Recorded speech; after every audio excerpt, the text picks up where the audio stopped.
Hey guys, welcome back to the channel. I am Tinesha. This is Fun and Budget, and in this video we are going to talk about how I am struggling. How I am doing so far this month, in the month of October, ever since somebody else took over my budget. Now, before we get started, if you are new here, please consider subscribing. Don't forget to give this video a thumbs up and leave a comment below if at any point throughout this video you have any questions. Now, let's get started.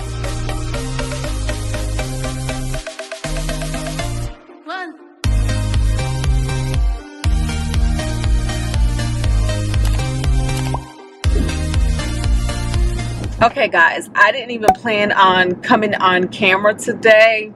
We looking all the way like this. But as y'all know, I have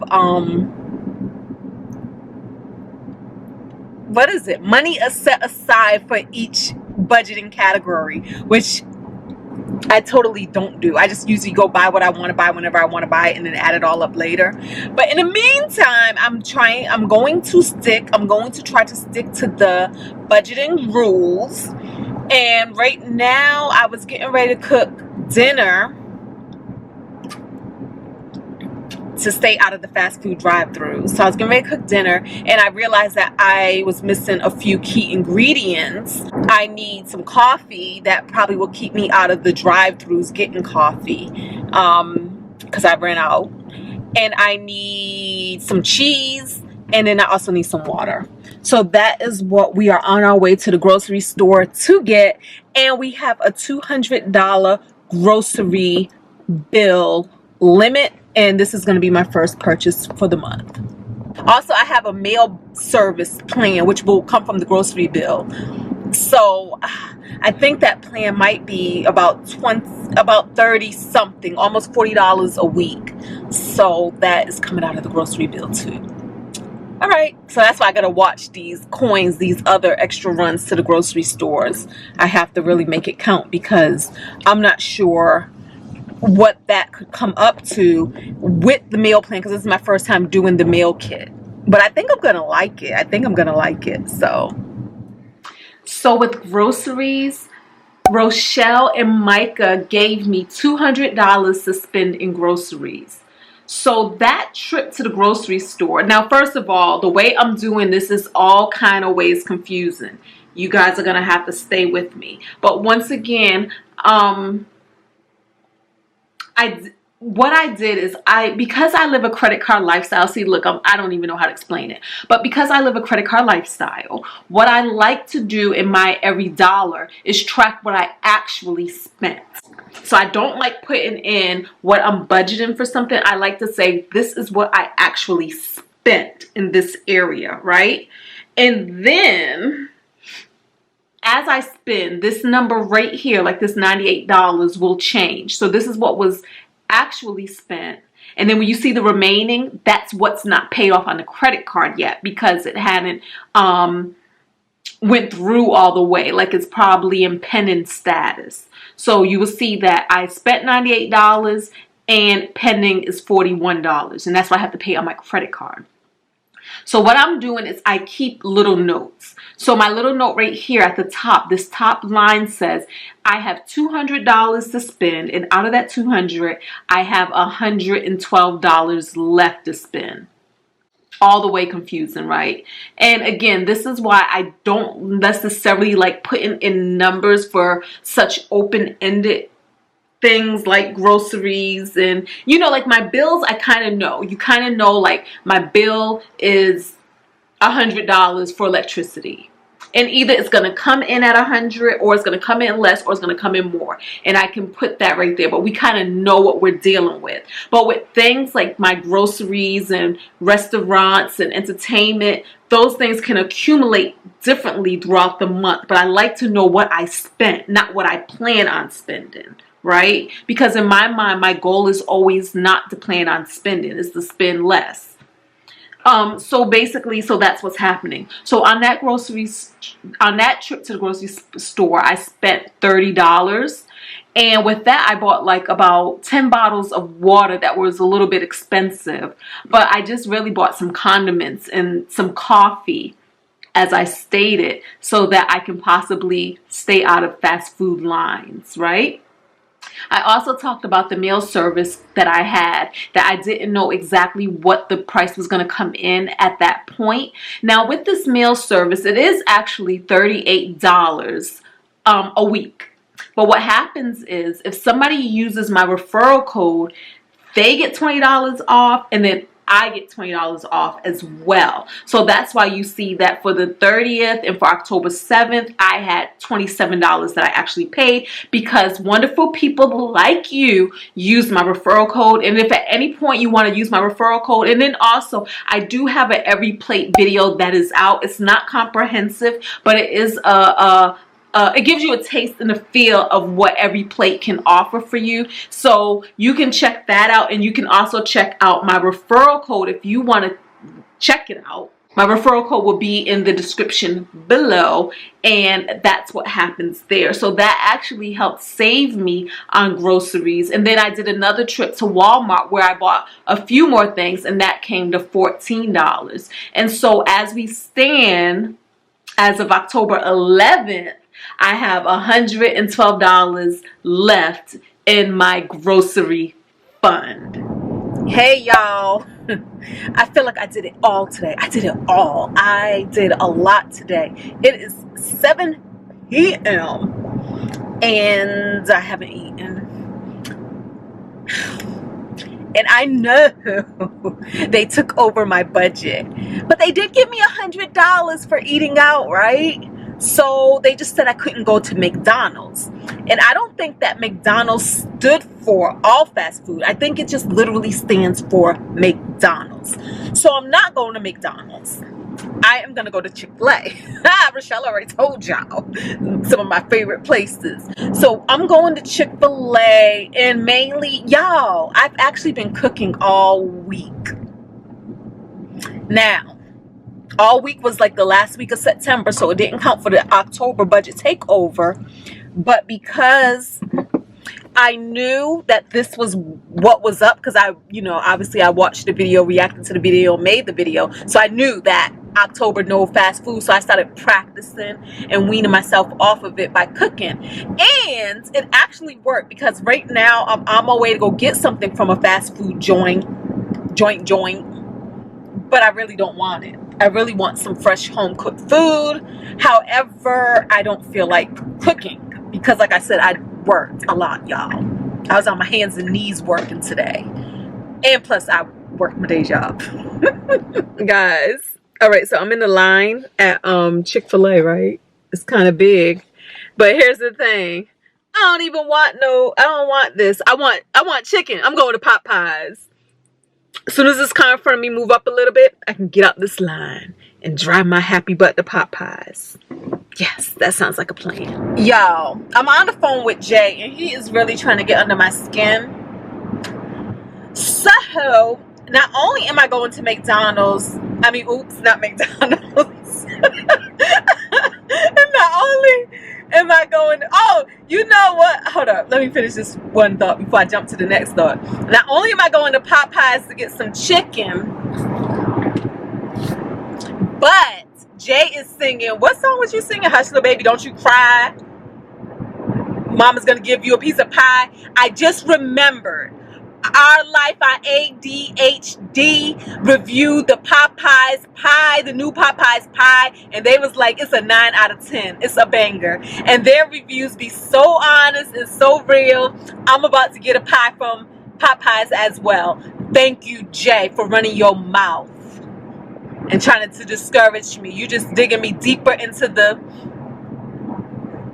restaurants. Now, this area hasn't been too bad, and I do kind of like giving myself a limit, because that keeps me more mindful, being that I kind of struggle with the area of eating out, and not just eating out, but let's say eating fast crap, y'all.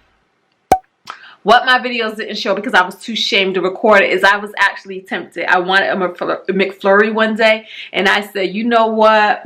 They won't know about it. I'm going to use a whole nother card that nobody knows about. This is how addicts behave. And I actually drove by the McDonald's, but y'all, that line was so long. I was like, you know what? A McFlurry is not even worth all of this. But y'all, whoa, the struggle was real. The struggle was so real.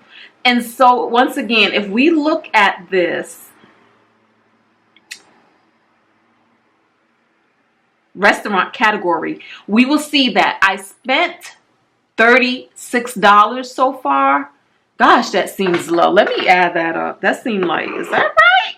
No, I don't think that's right. I don't think I added something. 10 plus 9 plus. That's right. Oh my goodness. By this point in life, I would have already spent like $100 and something. All right, guys. I spent $36, and we see that I haven't paid any of the associated fees with the credit card just yet. But you see, I keep track of what I spent and where. So out of the $100, I still have $64 left to spend. Y'all, I feel rich. But let's not get carried away, okay? It is only October 11th. It's only October 11th. So, want to give a quick update on the budget takeover and how it's going. So it's going fine. I don't know if I'm going to do my budget like this anymore, because I do not like budgeting in the beginning every dollar, like giving everything a category. To me, it's too stifling, because there's some things that just don't fall into a neat category. And I'm spending too much time asking myself, where do I put this? Or where do I pull the money for it from? For instance, I have my driver's license renewed, and that costs $31. Is having a driver's license renewed, is that household? Is that fun?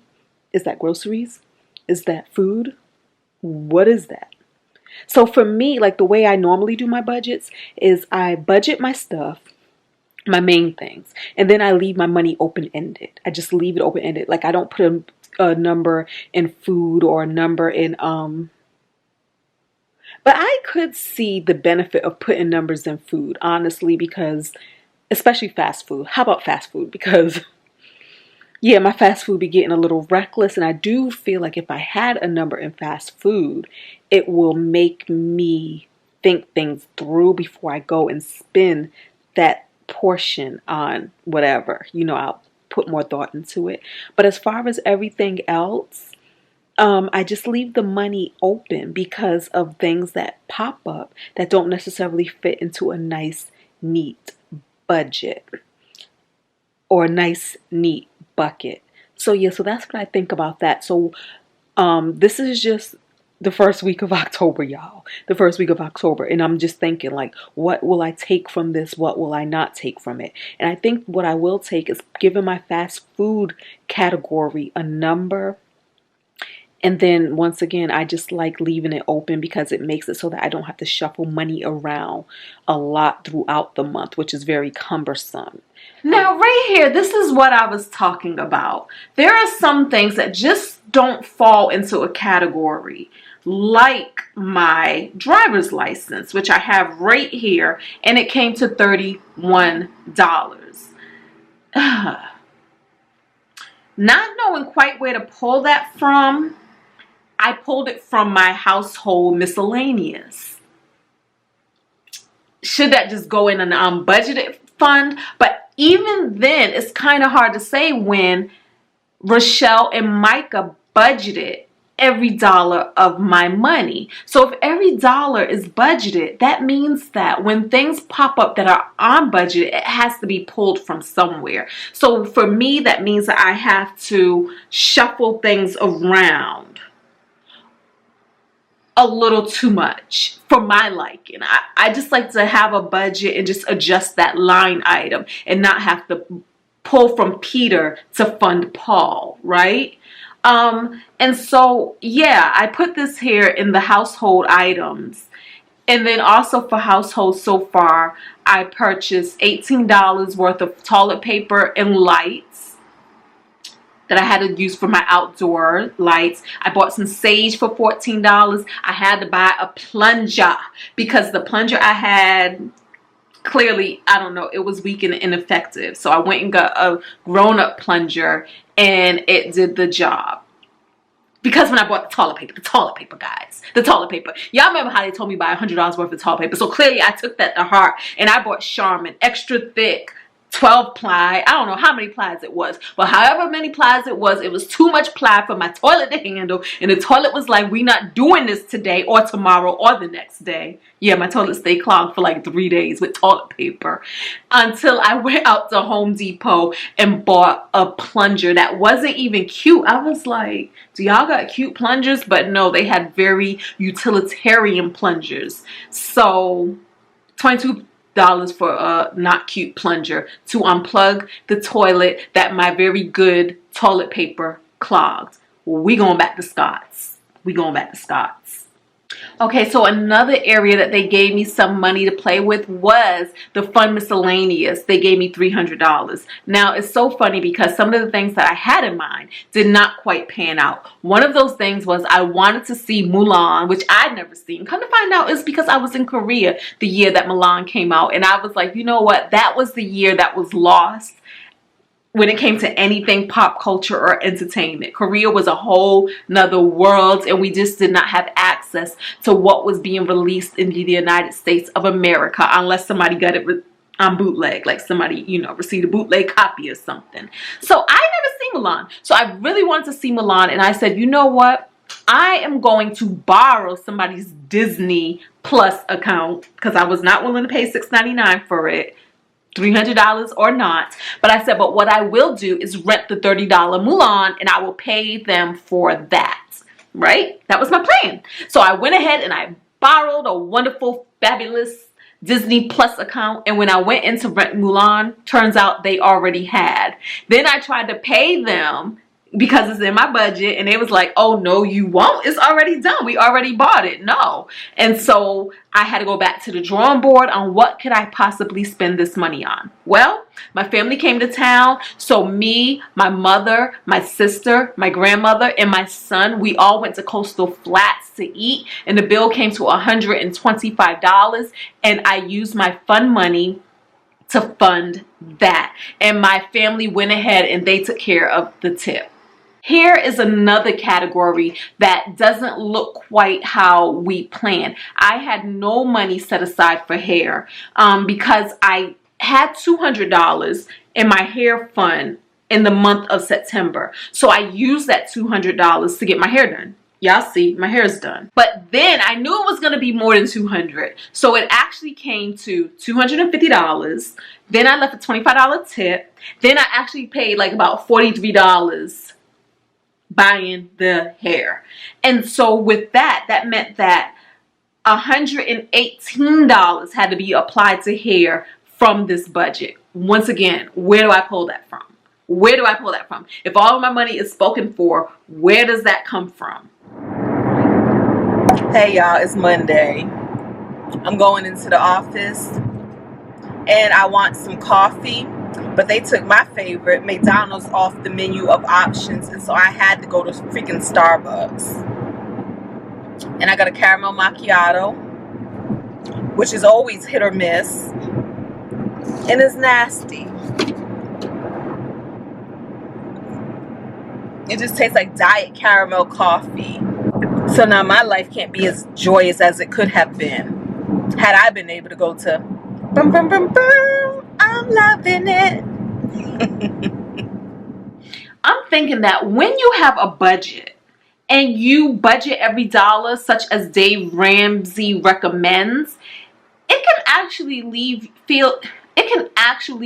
you feeling worse, more bad than good, right? Because every time you have to shuffle things around, you feel like you're failing inherently. It's like, wait a minute, I didn't budget for that, or I didn't budget for that. And life just shouldn't be that hard. I mean, I'm gonna get my hair done. What do you want from me? You know, I'm not gonna say, well, I didn't budget $43 to go buy some hair, so therefore I gotta wait a whole month.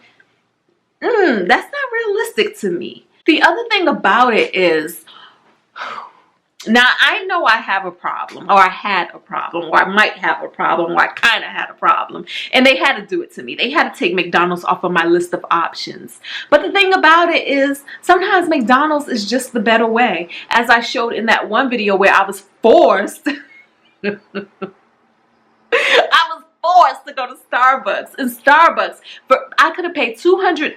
I could have paid $2 for a cup of coffee versus the $5 that I had to pay for coffee at Starbucks, which isn't even very good coffee. So, you know, what I'm excited about, and again, we still got half of the month to go, but what I'm excited about is I do understand the necessity of having more discipline for me, especially around fast food. It's just not even healthy for me, right? And so this also forced me into getting the every plate subscription service, because I said I gotta do something. And what I do like about the every plate subscription, some can arguably say that it's cheap if you just go buy your groceries, but really that's where I've been failing. I don't want to go to the grocery store. I just don't want to. And even when I do go, I find that I waste more food than I actually use the food, because I am a family of one, right? So what I like about the services like Every Plate is they just go ahead and they deliver me exactly what I need to do, exactly what I have to do. No more, no less. So that is super awesome for me. And like I said, I am seeing the error in my past ways with all of this going ham I've been doing in the fast food area. But we're going to see. We're going to see at the end of the month what I have left. Because I feel like food, the money is running out. The money is running out. That is it, guys. That is my October budget update for the first, it's been about 2 weeks at this point. For the first 2 weeks of this month, this is where I am. Don't forget to thumbs up, subscribe if you're not a member of the Fun and Budget family, and leave a comment below.